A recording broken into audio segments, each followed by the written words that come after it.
Good morning, Orange Block. Good morning, Mr. Pottinger. We dividing today to get decimal quotients. Can you divide and get decimal quotients? Yes. All right, we know what a decimal is, right? Yes. It lives between, it's part of, it is smaller than, you guys know what a round, right? Yes. What is this? The answer to a division problem is a quotient, right? What is the thing that goes inside the division house? What's the thing that does the dividing? All right, if I have the number 4, is there a decimal point on that number? Where?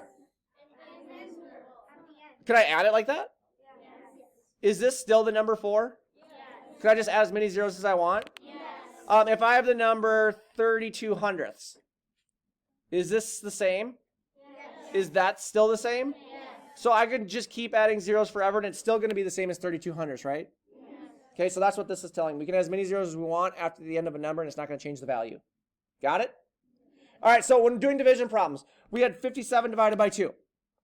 You guys know how to solve 57 divided by 2. 2 goes into 5, subtract 1, bring down the 7. 2 times 8 is 16, subtract. Right here we got stuck. We're like, wait, Mr. Pottinger, I can't do a mixed number. I can't do a remainder. Eyes are up on the screen. Eyes are up on the screen. Put that down. Thank you. So you're like, how do I do this? And I told you we are going to, when finding a decimal quotient, we're going to add 3 zeros to the end of the dividend. So we're going to put a decimal point, and we added 1, 2, and 3. Make sure you put your decimal point up here, right?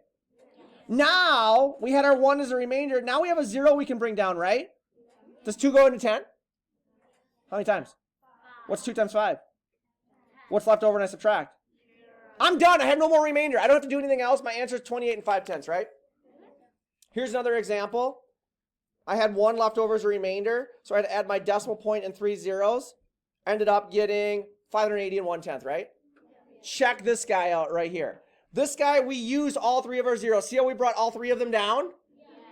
And we still had a remainder at the end. So we had a remainder. Do we have another 0 to bring down here? No. At this point, if we've already added our 3 zeros, I said that you can round to the nearest 100. Only if you've used all 3 of your zeros, right? Yes. So I got 127.166. We underlined the hundreds place. We drew an arrow to the boss. We rounded it. We pushed the 6 to a 7, and our final answer is 127 and